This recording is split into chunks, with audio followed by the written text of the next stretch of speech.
We're doing some YouTube videos here in our office, and I noticed some of the things that are cluttering the office here, and I thought I'd show you some of them. Here's a dirty copy of Report 515 from the SC Office of Inspector General. This came out in 2005. Let's see what it says here. One of the biggest challenges facing the Small Business Administration and the entire federal government today. Let me go back over that. The entire federal government today is that large businesses are receiving small business procurement awards and agencies are receiving credit for these awards. That's a strong statement for coming Inspector General. They're not conspiracy nuts and lunatics like me. Strong statement. By the way, they have reiterated that for the last 7 consecutive years. So you think about that. For the last 7 years, the Inspector General for the SBA has said one of the largest challenges facing the SBA and the entire federal government today is that large businesses receiving federal small business procurement awards. And Bush and Obama have done absolutely nothing to stop it. It's actually gotten worse. Let's see what else we have here. Here's a copy of a report that I think came from, gosh, I want to say the mid-90s. This came from the SBA Inspector General, and it says, over the past few years, the Investigations Divisions has noted several instances of a particular fraudulent practice. Companies at SBA, after sustaining protests against them, had prohibited from representing themselves as small businesses under a particularly SIC code, were continuing to falsely certify themselves as eligible for small business set-aside contracts. So what they're saying is that people that were found guilty of committing felony fatal contracting fraud with a penalty is 10 years in prison under Section 16D of the Small Business Act were continuing to do that. And I think at the bottom it says here what the SBA said about that. Can you see that? The Assistant Administrator for Government Contracting responded for the Deputy Administrator that while the suggestions had merit, its risk outweighed the benefits. So what they're suggesting up here is that to prevent such awards, the Inspector General issued a program vulnerability memo suggesting to the Deputy Administrator in her capacity as chairperson of SBA Science Policy Board that the agency periodically generate a list of companies found ineligible to self-certify as small for contracts under specific SIC codes and circulate it to all federal agencies for their use. So the SBA Inspector General says when we find somebody that's committing felony fatal contracting fraud and is hijacking federal small business contracts illegally, let's make a list. And the Assistant Administrator for the Government Contracting, this is the SBA guy, says, no, we're not going to do that because the risk outweigh the benefits. Can you think of a risk, by the way, of letting people know that we've got people out there that are guilty of felony contracting fraud? I believe that guy's in prison right now, by the way. What else do we have here? Here's a copy out of the from the Federal Procurement Data System of a contract between NASA and General Dynamics, and it's for what is this, $28 million?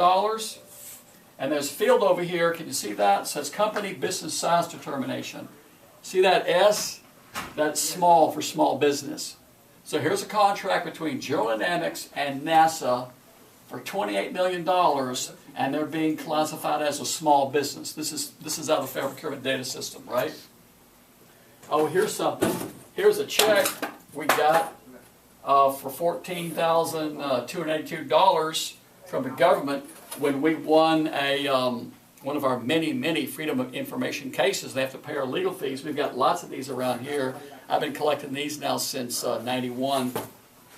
What else do we have here? Oh, here's a contract between Bechtel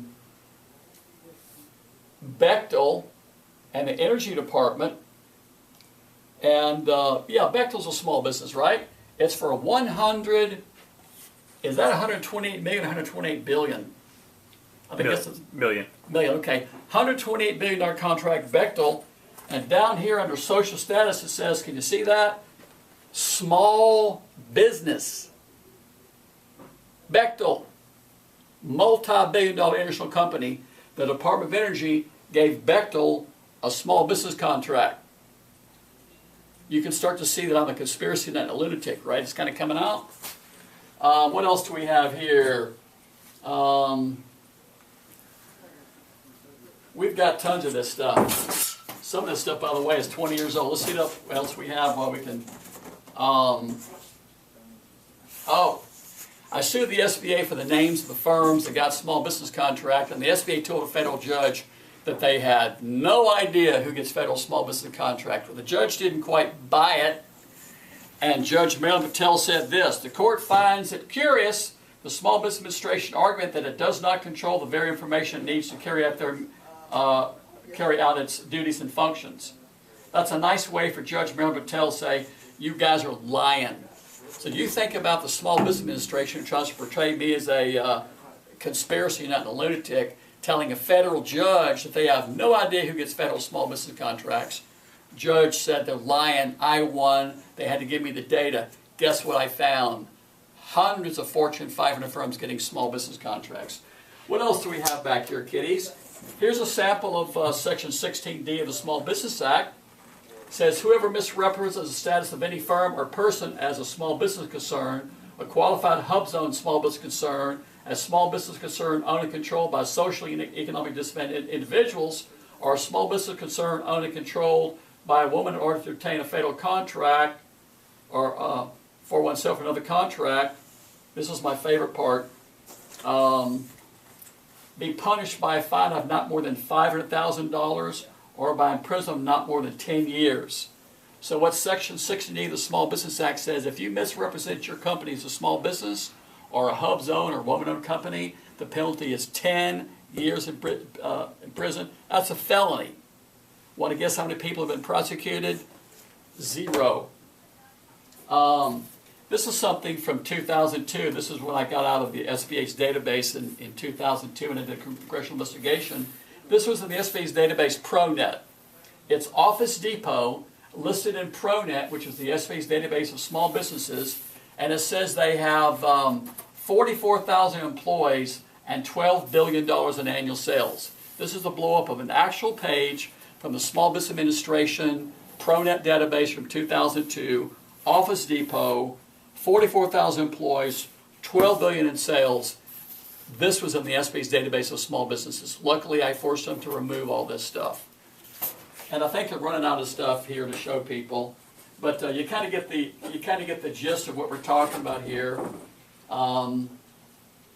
It's irrefutable. It's irrefutable. My staff says there's 25 federal investigations into this. I'll go with 12. So since 2002, there have been over a dozen federal investigations that have found over and over and over and over and over that large corporations are misrepresenting themselves and getting small business contracts.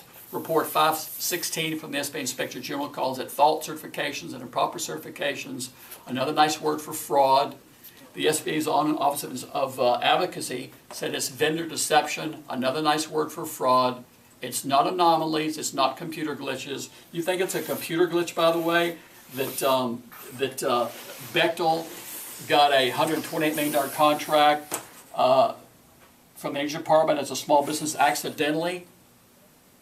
When you can go to prison for 10 years for getting this wrong, you think... I would think that's going to be a very accurate field, by the way. If I were filling this thing out, I knew I might go to prison for 10 years for getting that wrong, I'd get it right. So don't believe all this crap about anomalies and miscoding. It's willful and intentional, premeditated, and in many cases it's felony contracting fraud. So help us stop it, because we need to create jobs for America and quit letting the Obama administration divert small business funds to the biggest companies on the planet.